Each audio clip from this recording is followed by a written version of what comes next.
सारा अध्यात्म केवल दो ही शब्दों के इर्द गिर्द घूमता है, होश और बेहोश। जब हम होश में हैं तब कोई गलती नहीं, और जब हम बेहोश में हैं, बेहोशी में हैं, तो गलतियां हैं। होश अर्थात आत्माभिमान, बेहोश अर्थात देहभान। पाप और पुण्य की इससे बड़ी और कोई परिभाषा नहीं हो सकती कि जो कुछ होश में किया जाए, संपूर्ण होश में, संपूर्ण जागरण की अवस्था में, वो सब कुछ पुण्य है। और जो कुछ बेहोशी में किया जाए, वो क्या कर्म किया जा रहा है, इसका महत्व कम है। चेतना की स्थिति क्या है, वो महत्वपूर्ण है। क्योंकि यदि सभी देशों की फिलॉसफीज हम स्टडी करें, तो जिसे हम पाप समझते हैं, किसी दूसरे देश के लोग उसे पुण्य मानते हैं। हमारे लिए कोई किसी की हत्या करना पाप हो सकता है, पर इस संसार में ऐसे कुछ आदिवासी कबीले भी है, वो छुप के बैठे रहते हैं और जो गाड़ी जाएगी उसको तीर से मारते हैं। उनके लिए वो खेल है। देवी को भेंट चढ़ाते हैं। कर्म परिधि पर है। अगर एक चक्र बनाया जाए और केंद्र पर चेतना है, चेतना यदि होश में है तो पुण्य कर्म परिणाम होगा। ये करूं कि ये करूं, ये करना चाहिए नहीं करना चाहिए, ये प्रश्न ही नहीं है। डूज और डोंट्स का प्रश्न नहीं है। प्रश्न है होश का। प्रश्न है चेतना कितनी जागृत अवस्था में है। और जब जब हम बेहोश हो जाते हैं, सब भूल जाता है। परमात्मा महावाक्य है, सारा खेल स्मृति और विस्मृति का है। स्मृति है तो सब ठीक, विस्मृति जिस घड़ी हो गई उसी घड़ी पाप, विकर्म, दुष्कर्म होता है। कोई कितना भी सोचे सुबह मैं ये करूंगा ये नहीं करूंगा, कितना भी सोचता है, पर अचानक वो हो जाता है जो उसे करना नहीं था, क्योंकि वो कार्य कर्मों पर कर रहा है। कार्य कर्मों पर नहीं करना है, सेंटर पर करना है, परिधि पर नहीं, सरकमफरेंस पर नहीं, पॉइंट। स्वयं को जागृत रखना। तो आप सब जो इस भट्टी में आए हैं, एक ही लक्ष्य है। जो ज्योति बुझ गई है उसे फिर से जगाना। जो स्मृतियां विस्मृतियां हो गई है उन्हें फिर से जागृत करना। किस लिए आए थे और क्या कर रहे हैं? किस लिए कुमारी जीवन अपनाया था? किस लिए कुमारी जीवन अपनाया था? किस लिए कुमार बने थे? किस लिए कुमारी बने थे? किस लिए इस यज्ञ में आए थे? लक्ष्य क्या था? लक्ष्य विस्मृत हो गया है, इसलिए सारी गड़बड़ है। और जैसे हर भट्टी को कहा जाता है, बताया जाता है, आप सब कर ही रहे होंगे, फिर भी एक बार फिर से याद दिला रहे। मधुबन में आने वाली भट्टियों में जो लोग हैं, जो ब्राह्मण आत्मा है, उनके 3 नियम हैं। अगर इन 3 नियमों का पालन किया जाए तो ये भट्टी जीवन परिवर्तन की भट्टी बन जाएगी, टर्निंग पॉइंट बन जाएगा। सबसे पहला नियम, मोबाइल स्विच्ड ऑफ। अभी भी अगर किसी का मोबाइल चालू है, जेब में है, बंद। इलेक्ट्रॉनिक सभी डिस्टरबेंस से मुक्त। किसी से कोई संपर्क नहीं। दूसरा, मौन। एक दूसरे से बात करते हुए तपस्या नहीं की जा सकती। पूर्ण मौन। जितना हो सके डाउन कास्ट आइज, आंखों को नीचे ही रखो चलते फिरते, क्योंकि ऐसा अवसर, ऐसा मौका फिर नहीं आएगा। सेवाएं तो उधर कर ही रहे, यहां सेवा करने नहीं आए, यहां स्व उन्नति के लिए आए, चुप हो जाने के लिए आए हैं। Absolute silence. और तीसरा नियम, इस कैंपस से बाहर कहीं नहीं जाना, कैद हो जाना। ओम शांति भवन, मेडिटेशन हॉल, 4 धाम, डाइनिंग, अपना कमरा, बस।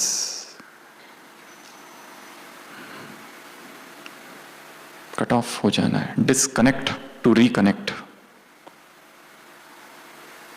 संसार से, संसार के लोगों से, एक दूसरे से। ऐसे हो जाओ कि जैसे ये केवल और केवल मेरे लिए है। जितना गहरा मौन होगा उतनी गहरी अनुभूतियां होगी। यदि मौन ही नहीं तो कोई अनुभव नहीं होगा। फिर यहाँ आना केवल एक मनोरंजन रह जाएगा। यहाँ आना, आए, खाया पिया, थोड़ी बहुत क्लासेस सुनी, बैठे और गए सेवा केंद्र पर, और वहां जाकर अनुभव सुनाया कि हमने बहुत अच्छा अनुभव किया।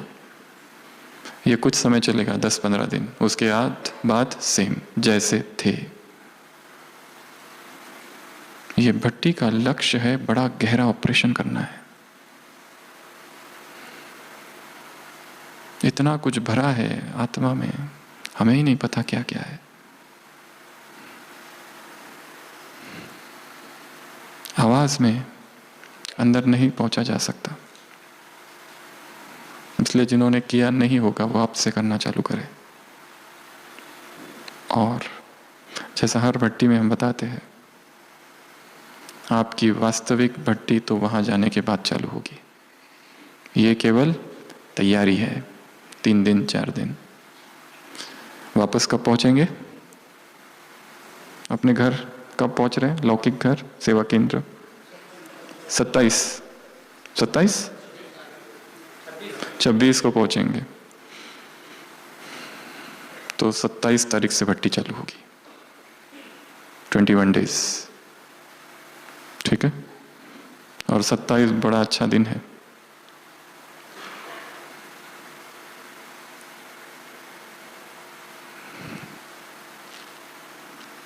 कैसी भट्टी करनी है उसकी ये तैयारी है। क्योंकि यहाँ जो अशरीरीपन का अनुभव हो रहा है, यहाँ जो शांति का अनुभव हो रहा है, यहाँ जो प्रभु प्रेम का अनुभव हो रहा है, वो मधुबन का दिया हुआ अनुभव है। यहाँ से जाते ही वो हट जाएगा, फिर वहाँ के वाइब्रेशंस, वहाँ के संस्कार फिर से जागृत हो जाएंगे, और ये यहाँ आना केवल यादगार रह जाएगी। इसलिए आज से ही तैयारी करनी है मन की। और भट्टी किस पर करनी है, कौन सा टॉपिक होगा, हर एक का अपना अपना अलग होगा।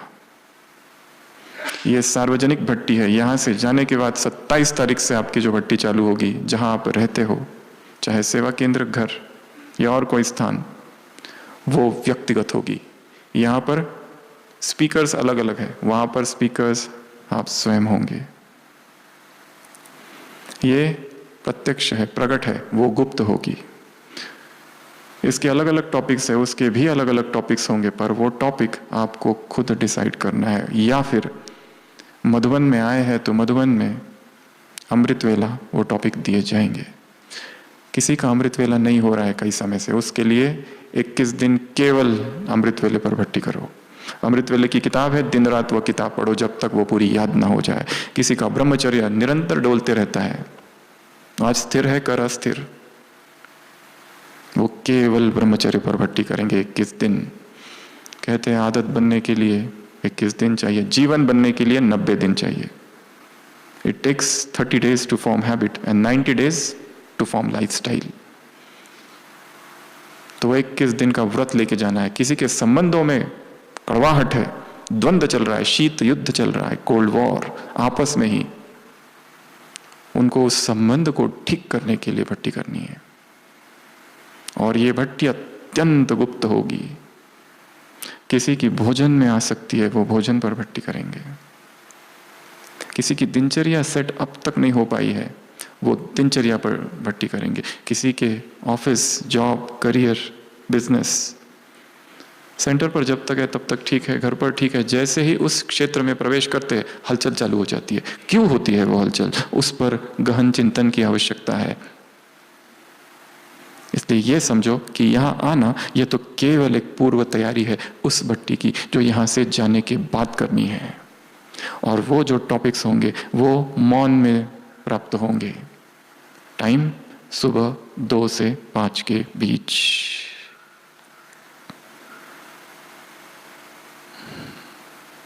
जल्दी सो जाओ, जितना हो सके भोजन हल्का रात्रि का, ताकि 1:30-2 बजे उठ सको। क्योंकि मधुबन का ऐसा वायुमंडल और कहाँ मिलेगा। तपस्वियों की तपोभूमि है ये, ब्रह्मा की कर्मभूमि और कर्मातीत भूमि है ये। दादियों के चरण कमल इस धरती पर पड़े हैं। यहाँ तपने के लिए आए हैं, मनोरंजन के लिए नहीं। तपना है। बाकी सब चीजें तो वहां पर भी की जा सकती है, परंतु यह अवसर मिला है। सभी सेवाओं से सभी फारिग है, किसी को यहाँ कोई सेवा नहीं है, सब कुछ मिल रहा है। यह सब कुछ मिलते हुए भी यदि हम भोग और विलास में डूबे रहे तो काम अपूर्ण रह जाएगा। और काम बहुत बड़ा है, पता नहीं अंदर क्या क्या भरा है।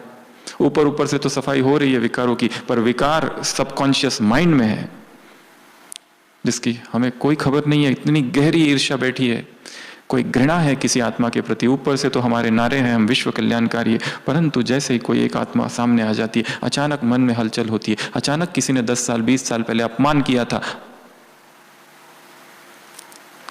कुछ कहा था, उसकी वो बात अब तक याद है। संडे की मुरली, जरा भी घृणा ना हो किसी के प्रति। विकार बहुत बहुत सूक्ष्म है, दिखाई नहीं देते हैं। क्यों नहीं दिखाई देते? क्योंकि पानी हमेशा हिल रहा है। शांत कर दो उसको। इस भट्टी का लक्ष्य रखो अनुभूति। ये क्लासेस बहुत सुन सकते हैं, ऑडियोज बहुत है अवेलेबल। बाढ़ आई है इंटरनेट पर क्लासेस की। यहां लक्ष्य रखना है अनुभूति, यहां लक्ष्य रखना है मौन, यहां लक्ष्य रखना है एकांत, स्थूल एकांत, सूक्ष्म मौन, स्थूल मौन। No contact with the world. क्योंकि अंदर जाना है, बहुत गहरा काम है। ऑपरेशन होता है तो रेड लाइट लगता है, नॉट अलाउड बाहर के लोग। ये भी एक ऑपरेशन थिएटर है। चीरा लगा रहे, पता नहीं क्या आएगा, मन पर चीरा लगा रहे। जन जन के विकार। छोटा सा बच्चा पालने में कितना निरागस लगता है, कितना निर्दोष दिखाई देता है, परंतु उसमें सब कुछ है। जन्म जन्म का किचड़ा भरा हुआ, वो धीरे धीरे प्रकट होता है। इसलिए ये 3 नियम। Mobile switched off. जो प्रशासन में है और जिन्हें बहुत जरूरी है उनकी बात अलग, पर बाकी लोग बंद। ये काम उसी दिन करना है और किया भी होगा कहीं नहीं, जिस दिन आए थे। दूसरा, आपस में बातचीत बंद। No sharing of experience. भोजन करो तो मौन में, ध्यान दृष्टि भोजन की थाली में, कॉन्शियस ईटिंग धीरे धीरे याद में। चलो तो फरिश्ते जैसे। यहां के इंस्पेक्टर बनकर नहीं आए हैं। यहां क्या दोष है और कौन क्या करता है इससे कोई लेना देना नहीं।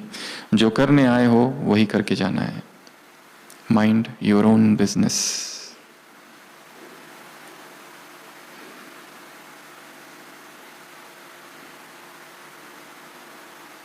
और तीसरा, इससे मिलूं उससे मिलूं, यहां जाऊं वहां जाऊं। कोई व्यक्ति योग में बैठता है, आधे घंटे के बाद उठता है, कौन उठाता है उसे?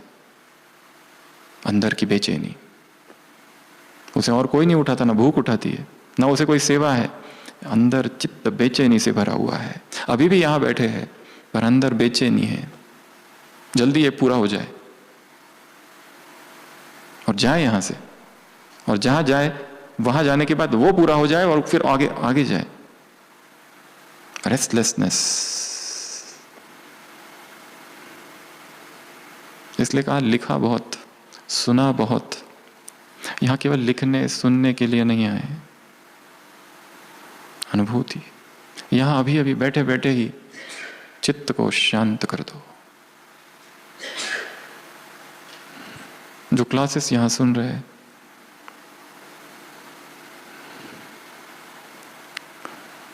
बीच का जो मौन है, दो वाक्यों के बीच जो अंतराल है, उसमें बीच बीच में भीतर की यात्रा करनी है, क्योंकि काम बहुत बाकी है। ऊपर ऊपर से सब कुछ पता है, ऐसा कोई पॉइंट नहीं है ज्ञान का जो हमें पता नहीं है। फिर मिसिंग क्या है? मिसिंग है अनुभूति। दिव्य ध्येय की ओर तपस्वी,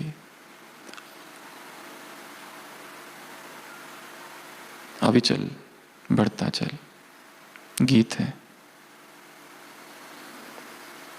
देह हमारा बहुत ऊंचा है, लक्ष्य बहुत ऊंचा है, और हम कहीं ना कहीं भटक गए हैं। ये भटकन बहुत सूक्ष्म है। तो आज शाम, आज की पूरी रात, कल का पूरा दिन, कल की रात, एक एक दिन और एक एक रात क्रांति का दिन हो और क्रांति की रात हो। चुप हो जाओ, एब्सोल्यूट साइलेंस, क्योंकि बहुत सारे काम करने बाकी है। विकारों की ऊपर ऊपर से सफाई कर दी है, पर भीतर बैठे अचानक उभर के आते हैं।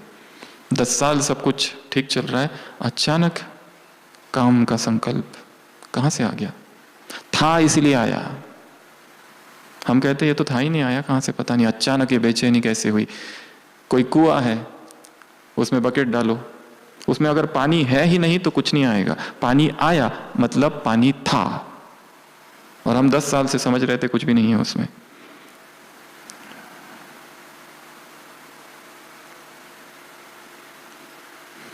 ध्येय बहुत ऊंचा है, लक्ष्य बहुत ऊंचा है, और वो जब विस्मृत हो जाता है, बेहोशी सी आ जाती है। किसी अव्यक्त वाणी में बाबा ने कहा था, ये है रूहानी बेहोशी।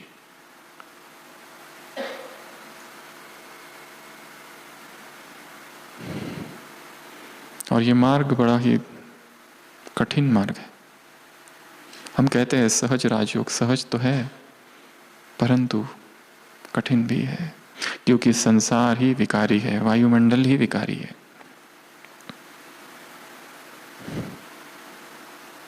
तो आज के इस सत्र में ये जो पथ है, जो उस दिव्य लक्ष्य की ओर, ध्येय की ओर जाता है, उसकी ऐसी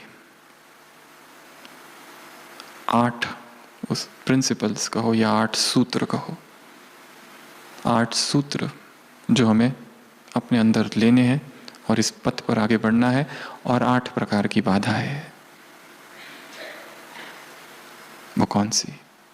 इसकी हम चर्चा करेंगे। सबसे पहला, इस मार्ग में अकेले आगे बढ़ना है, किसी का भी इंतजार नहीं करना है, नो वेटिंग। महात्मा गांधी के जीवन कहानी में उन्होंने एक प्रसंग लिखा है। कोई युवक पूछता है कि मेरी जो पत्नी है वो ब्रह्मचर्य में नहीं रहना चाहती, पर मैं रहना चाहता हूं, मैं क्या करूं? पर वो है धार्मिक, क्या मैं उसका इंतजार करूं कि उसको भी अनुभूति हो जाए, ज्ञान प्राप्त हो जाए, धर्म की गहराई को वो जाने, और फिर हम दोनों चले? महात्मा गांधी ने उत्तर दिया था, नो,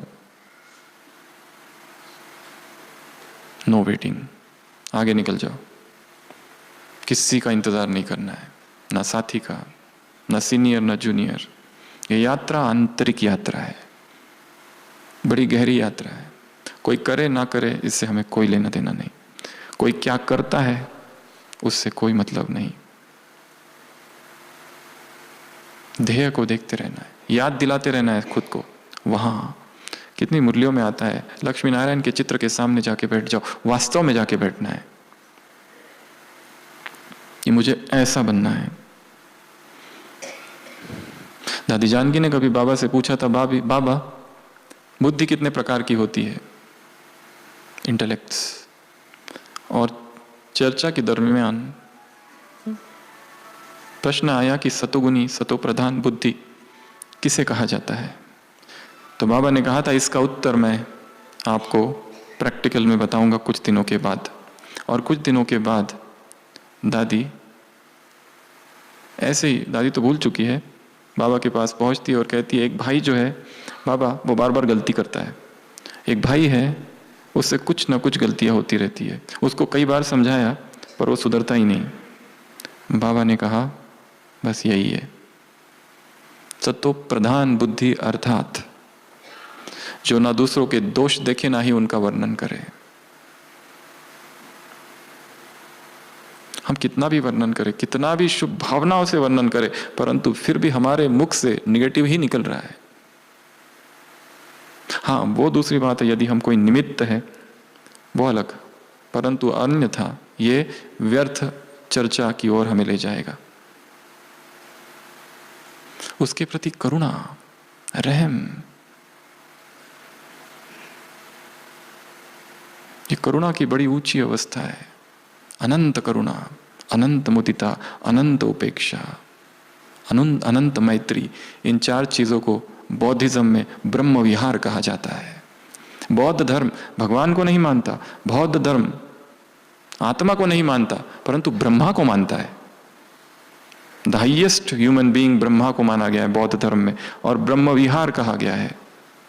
ब्रह्म विहार अर्थात अनंत मैत्री, किसी से भी शत्रुता नहीं, सभी मेरे मित्र हैं। अनंत करुणा, चाहे कितने भी दोष हो, मुरलियों में आता है कोई रावण की तरह भी हो, परंतु कौन सा भाव? करुणा का भाव, अनंत करुणा। कितने भी किसी में दोष रहने दो, हम में भी तो दोष है। हम देखते हैं किसी एक व्यक्ति में एक दोष है और वो ठीक नहीं हो रहा है, वो ठीक कोशिश भी नहीं कर रहा है और हमें बड़ी घृणा है, पर हम ये भी तो भूल रहे हैं कि हम में भी तो ऐसा कोई दूसरे प्रकार का दोष है। हम भी कितने सालों से उस संस्कार पर काम कर रहे हैं, पर वो मेरा भी तो ठीक नहीं हो रहा है। हमें किसने अधिकार दिया है उसके दोषों की चर्चा करने का? जज not and E shall not be judged, Bible में वाक्य है, तुम जज नहीं करो किसी को भी, क्योंकि डायरेक्टर बैठा है, उसे संपूर्ण ड्रामा पता है। हमारा ट्यूब्यूलर विजन है, बस हम इतना ही देख पा रहे हैं जो सामने दिख रहा है, बस।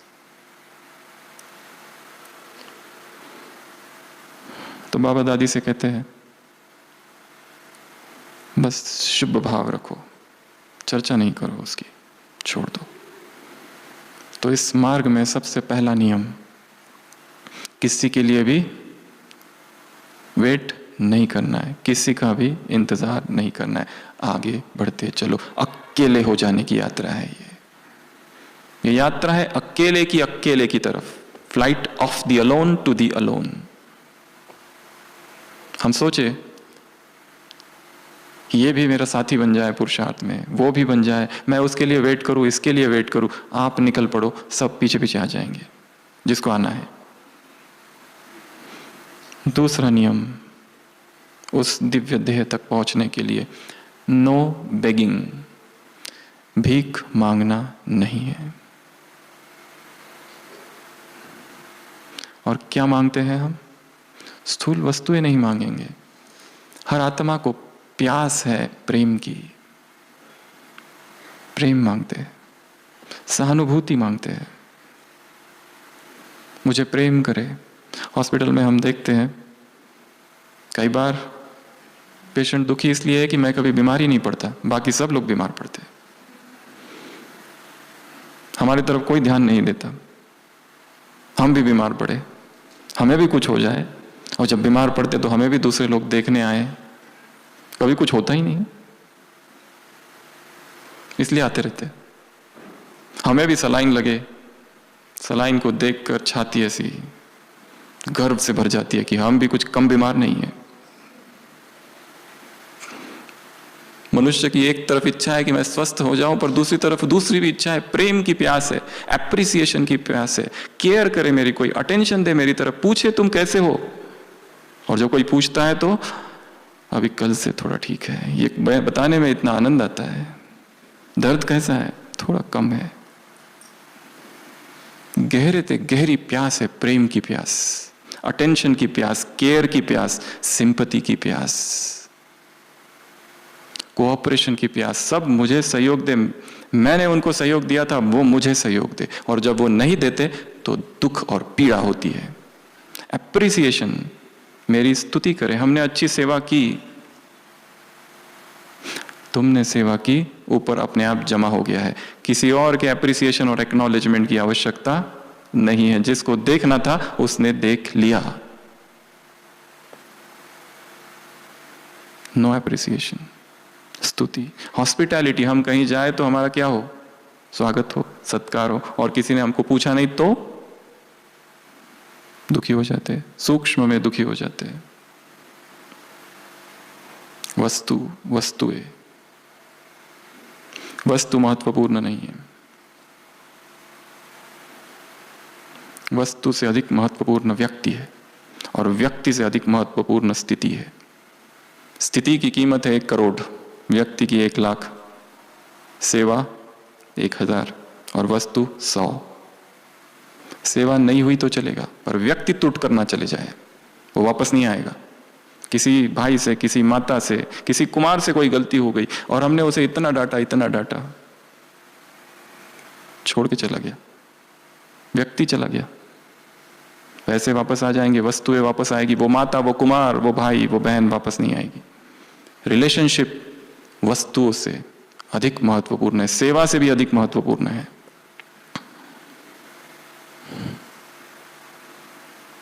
शांतिवन में एक भाई है जो अपना अनुभव सुनाता है।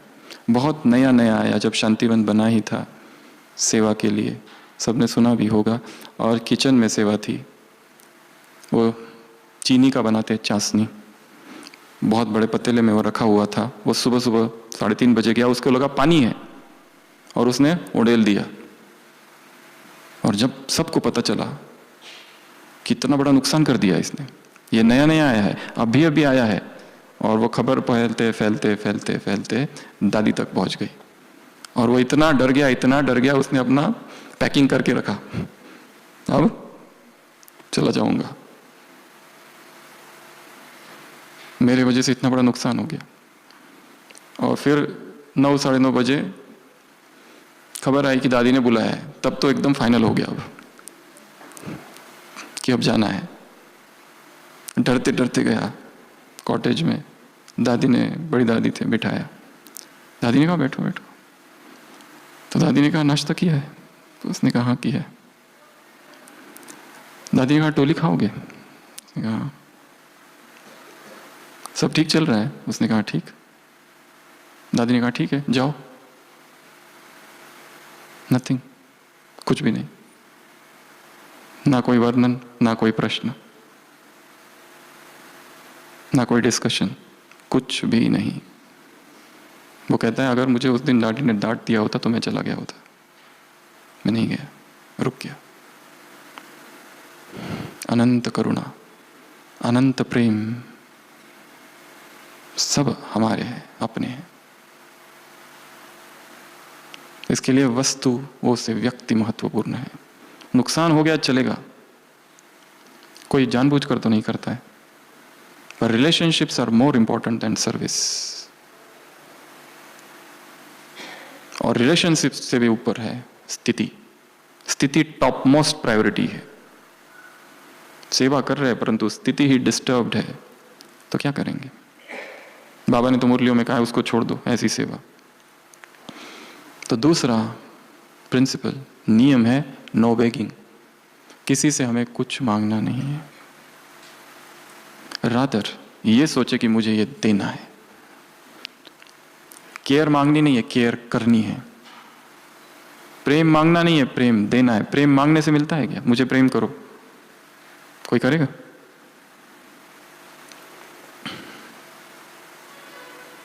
तीसरा, नो कंप्लेनिंग। ये जो मार्ग है लक्ष्य इतना ऊंचा है।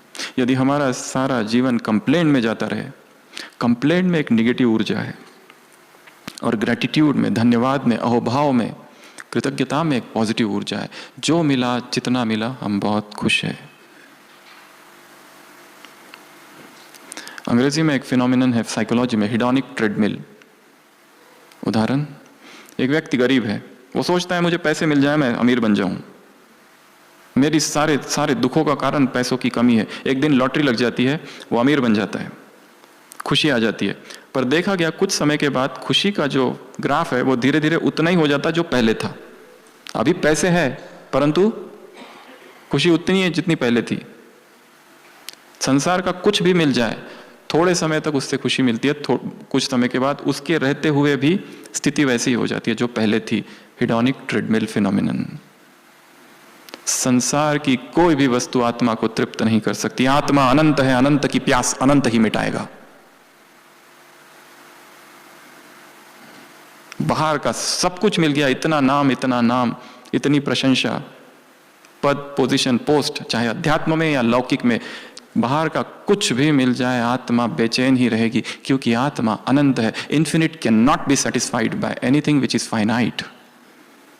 जो फाइनाइट है, जो आदि अंत वाला है, जो हद है, वो बेहद को कभी भी तृप्त नहीं कर सकेगा, क्योंकि चेतना बेहद है।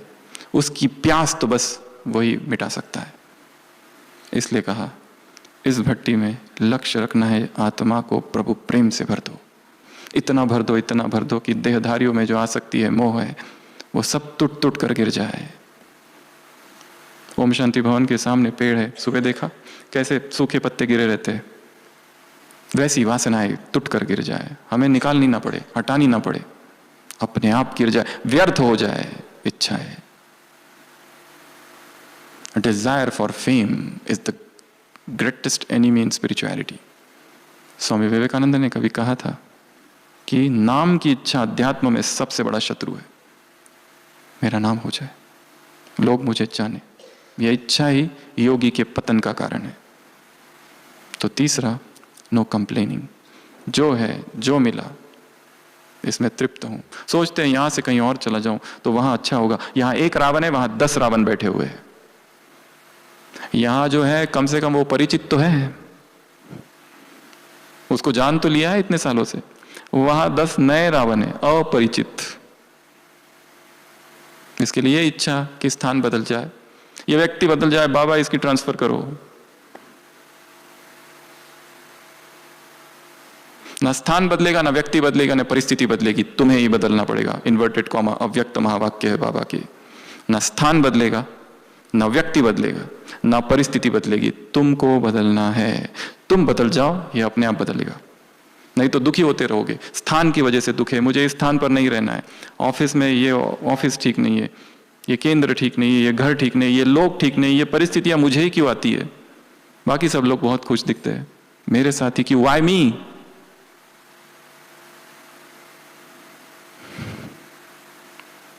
No complaining. चौथा, नो डिपेंडेंसी। किसी पर भी निर्भरता ना हो। मनुष्य का स्वभाव है, वो निर्भर होना चाहता है दूसरों पर। फिजिकल डिपेंडेंसी भी ना हो, अकेले चलो। इंटेलेक्चुअल डिपेंडेंसी भी ना हो, हमें कोई काम दिया गया, ये सेवा करनी है, ये आर्टिकल लिखो, हम कहते हैं हमारा चिंतन नहीं होता, तुरंत भागते हैं किसी के पास, तुम लिख कर दो। क्यों? भगवान ने दिव्य बुद्धि दी है, अभी अभी संडे की मुरली, दिव्य बुद्धि तुम्हारा वरदान है, जीवन जन्म सिद्ध अधिकार है, ब्राह्मण जीवन का फाउंडेशन है, जीवन परिवर्तन का आधार है, मर्दियों जन्म का आधार है, मास्टर सर्वशक्तिवान बनाता है तुमको, असंभव संभव करता है, सेवा में परमात्मा प्रेम की अनुभूति कराता है। दिव्य बुद्धि, बुद्धि बल है, दिव्य बुद्धि वाहन है जो तीनों लोकों की सैर कराता है, माया को पराजित कराता है, इतनी सारी चीजें कर देता है। वो कहाँ गए? कोई इंटेलेक्चुअल डिपेंडेंसी नहीं, इमोशनल डिपेंडेंसी यहां तो आ गए हैं, परंतु मम्मी की याद बीच बीच में आती रहती है। इमोशनली डिपेंडेंट है, जब तक किसी एक व्यक्ति से शेयर नहीं करते आज जो कुछ हुआ, बेचैनी रहती है। पर एक बात बड़ी सूक्ष्म है, यदि व्यक्तियों से शेयर करना लगोगे तो भगवान से शेयरिंग अपने आप कम हो जाएगी। हमारे जीवन में परिस्थिति आई, हम किसी के साथ बैठे और ढेर सारा उसको बताए, अब बाबा के कमरे में जाओ, क्या बताओगे, वापस रिपीट करोगे, अपने आप कम हो जाता है। फिर वही व्यक्ति जो सुन रहा है वो अच्छा लगने लगता है। इमोशनल डिपेंडेंस, इमोशनल स्लेवरी है रादर, वो गुलाम बन जाते हैं, वो चाहिए और उसकी हर चीज अच्छी लगने लगती है, उसके प्रति एक आकर्षण उत्पन्न हो जाता है, मोह। और वो यदि भाई है और बहन है, बहन का भाई बहन के प्रति और भाई का बहन के प्रति, तो वो स्पिरिचुअल फ्रेंडशिप फिर वहीं नहीं रुकती, वो आगे बढ़ती जाती है।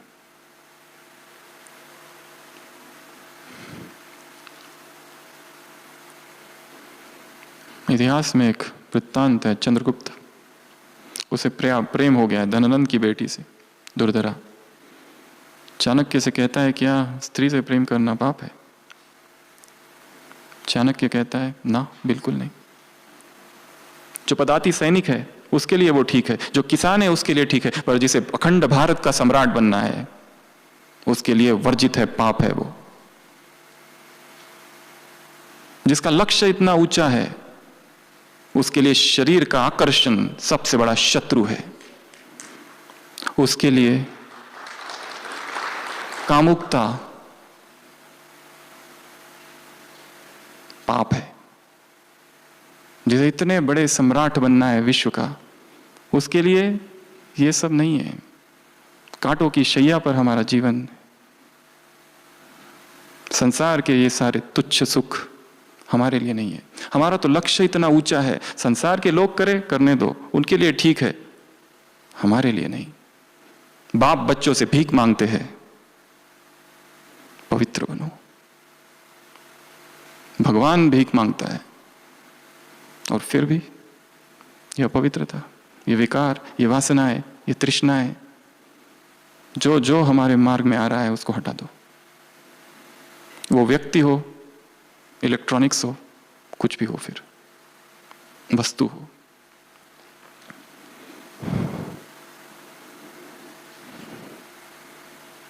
स्पिरिचुअल डिपेंडेंस, चौथे प्रकार की डिपेंडेंसी है स्पिरिचुअल निर्भरता। वो अमृत वेला करेंगे तो हम करेंगे, वो मुरली क्लास जाएंगे तो हम जाएंगे, कि उसी से जोड़ दिया है।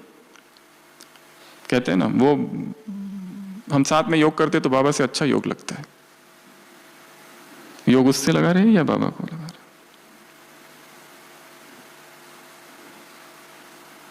फाइनेंशियल डिपेंडेंसी, कुमार स्पेशली, किसी पर भी डिपेंडेंट नहीं रहो, अपने पैरों पर खड़े हो जाओ, भीख नहीं मांगनी है किसी से भी, कुछ नहीं मांगना है।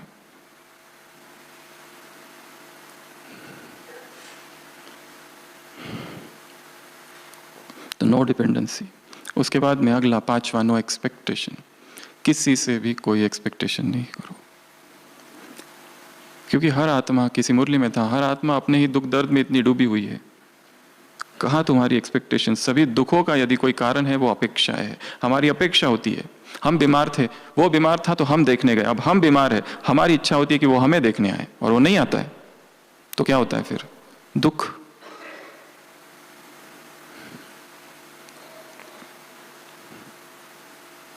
No expectation policy, zero expectation policy. सारे एक्सपेक्टेशंस बाबा से, वो करेगा, जीवन उसको दिया है, उसे पता है मैं कहाँ हूं, मैं क्या कर रहा हूं, किस परिस्थिति में हूं, उसकी नजर मुझ पर है। उन दो आंखों के पीछे वो परमात्मा बैठा है, वो देख रहा है वहां से। हम यहां हैं और ये बाबा है, ये दो आंखें हैं ब्रह्मा की। हम सोच रहे हैं कि मेरी बुद्धि एकाग्र नहीं है, पर वो तो एकाग्रता का सागर है।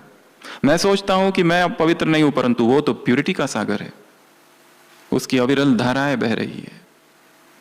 मैं शक्तिहीन हूंगा, परंतु वो तो शक्तिशाली, शक्ति का सागर है। तो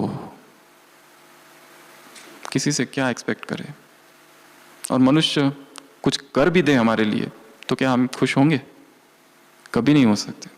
कितना भी कोई कर दे, कोई कहे कि मैं तुम्हारे पीछे खड़ा हूं, बस तुम चलो, ठीक है, सहयोग दे रहे, अच्छी बात है, पर हम एडिक्ट ना हो जाए व्यक्तियों के, उनके मदद की।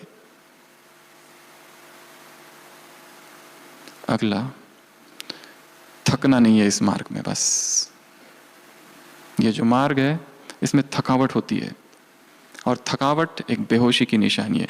सेवा करते करते कभी कोई नहीं थकता है। सुबह से लेकर रात तक सेवा कराओ, वो सेवा नहीं थकाती है, व्यर्थ विचार थकाते हैं, संकल्प। जो एक्सपेक्टेशंस उत्पन्न होती है सेवाओं में, जो नाम की कामना उत्पन्न होती है, वो थकाती है हमको। संस्कारों का टकराव होता है सेवाओं में, मैं का टकराव होता है। हमारी सेवाएं मैं का विस्तार ना हो, हमारी सेवाएं मैं की सजावट ना हो। ऊपर से नाम तो सेवा का रखा है, परंतु इच्छा है मैं की।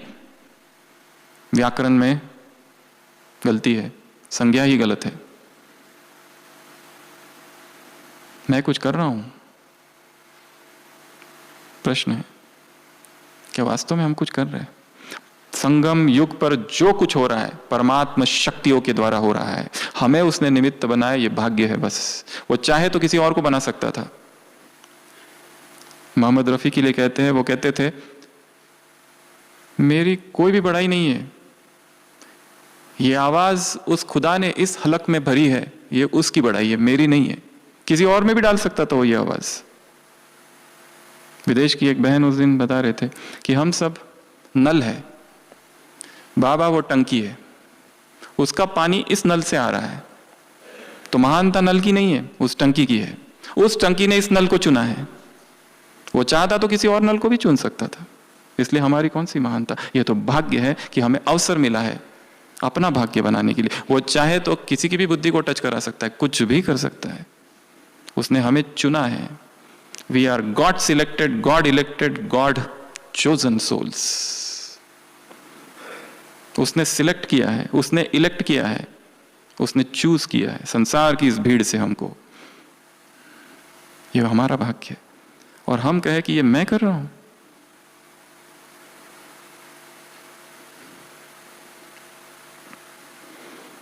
एक बैलगाड़ी है, वो जा रही है, और जब भी वो बैलगाड़ी जाती है एक कुत्ता पीछे आ जाता है नीचे, और वो भी साथ साथ चलने लगता है, साथ साथ चलने लगता है रोज। और धीरे धीरे वो सोचता है ये मैं उठा रहा हूं, अगर मैं हट जाऊं तो शायद ये गिर जाए पूरा। वो क्या सोच रहा है? मैं। एक चिपकली जा रही है छत पर जाके रोज, और सोचती है मैं अगर हट जाऊं तो ये छत गिर जाएगा, मेरी वजह से मैंने थमा के रखा है इसको। हम ये कहे कि ये मैंने की सेवा, तो क्या कहेंगे इसको? हम कुछ भी नहीं कर रहे, कुछ भी नहीं। यहां हम आए कि हम अपनी इच्छा से आए, उसने लाया, वो है वो समर्पण भाव। हम कुछ है ही नहीं। जो सेवाएं हमसे हुई है, काल्पनिक उदाहरण सूरज भाई जी कई बार देते हैं। बहन है एक, बाबा के पास गई, बाबा कहते बताओ बहन क्या किया आपने? वो कहती है बाबा ने पूछा इसलिए, नहीं तो नहीं बताने वाली थी। बहन जी कहते हैं कि बाबा इतने सेंटर, ये सब हुआ, इतने कोर्स, इतनी कुमारियाँ, कन्याएं, ये सब कुमार, और क्या किया? इतने कोर्स, इतने प्रोग्राम, और ये सब किया। और क्या किया? विदेश, देश विदेश की यात्राएं की, वहाँ सेवा की, सब कुछ सफल किया। और वो सब होने के बाद बाबा कहते हैं बच्ची ये सब तो मैं कर रहा था, तुमने क्या किया? ये सब मैं कर रहा था, तुमने क्या किया? हम कुछ कर रहे हैं। वो चाहे तो जो शक्ति उसने हम में भरी है वो वापस ले ले, हम गिर जाएंगे नीचे। इसलिए सेवाओं का जो भी विस्तार हो, एक बात भूलनी नहीं है, तपस्या का भी विस्तार हो, भूलना नहीं है। जगदीश भाई कहते बाबा को साष्टांग दंडवत, शिव बाबा को। क्या हूं मैं? कुछ भी नहीं। यू नॉट मी, तुम, मैं नहीं।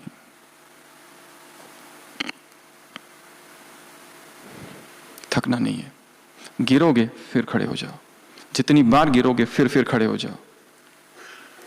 उस विकार में जाने से तो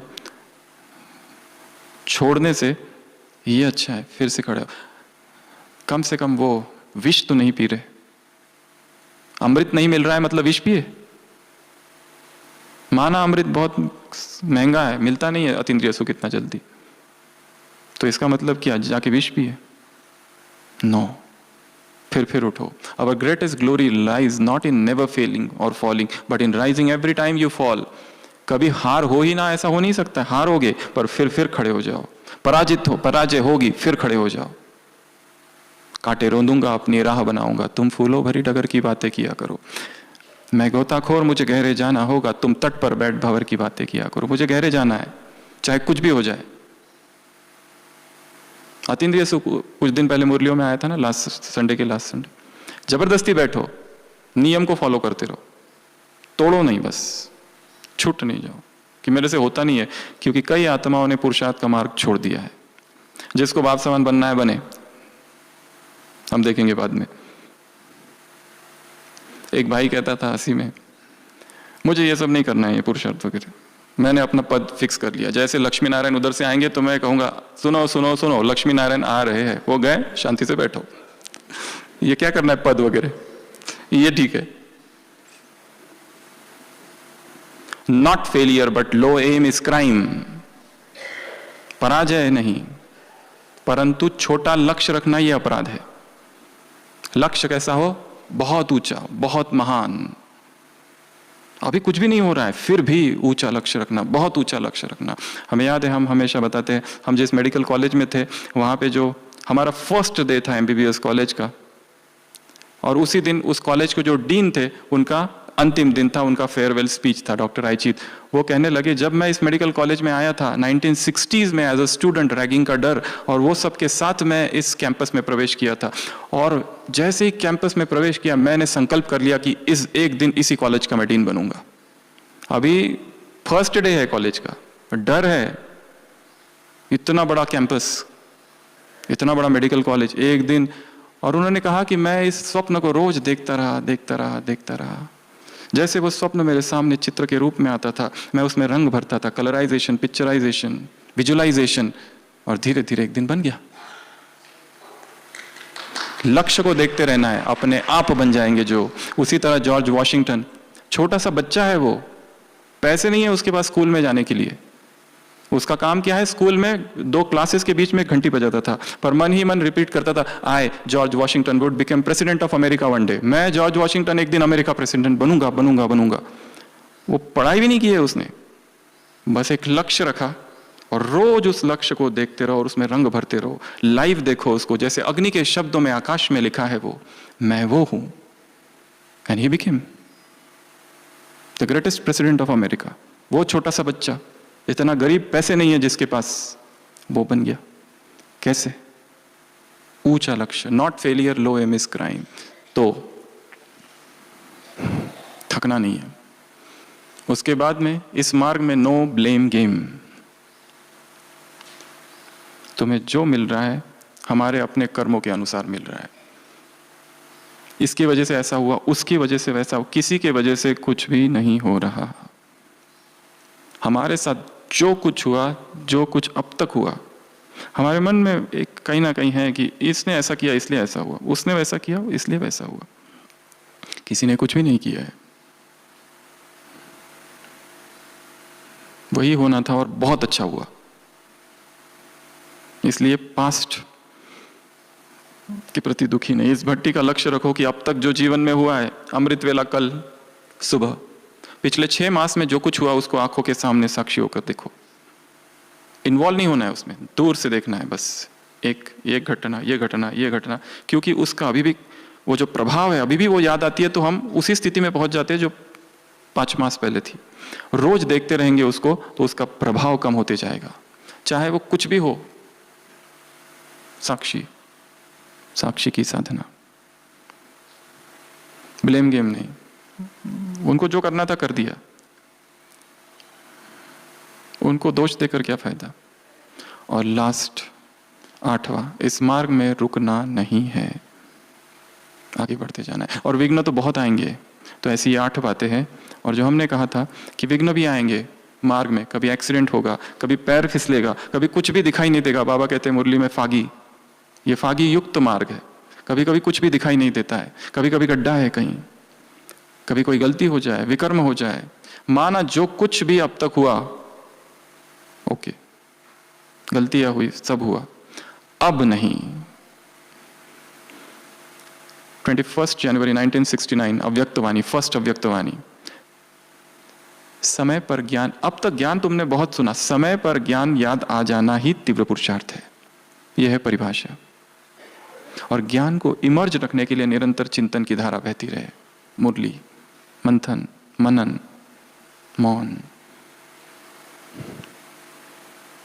तो बहुत सारे विघ्न आएंगे, और जब विघ्न आए तो समझना ये सब किस लिए आए, हमें मजबूत बनाने के लिए, शक्तिशाली बनाने के लिए। इस संसार में, इस इतिहास में भारत के जितने सम्राट बने, चंद्रगुप्त मौर्य से लेके पृथ्वीराज चौहान, सब, उन सब की जीवन कहानियां पढ़ो, संघर्ष ही संघर्ष, संघर्ष ही संघर्ष। हमारी सारी दादियों की, सबकी जीवन कहानियां पढ़ो, संघर्ष ही संघर्ष, संघर्ष ही संघर्ष। इतनी पावरफुल स्थिति ऐसे ही नहीं बनती है। किसी ने एक चित्र भेजा था, एक हिरन है जिसको एक तीर लगा और गिरा पड़ा है, वही हिरन अब दूसरा चित्र तीरों से छिदा हुआ है और खड़ा हुआ है। यह है योगी की अवस्था। सारा संसार कुछ भी करे, कितने भी दुख दे, दर्द दे, परंतु फिर भी अडिग खड़े हुए, वो योगी की स्थिति है, स्थित प्रज्ञ योगी।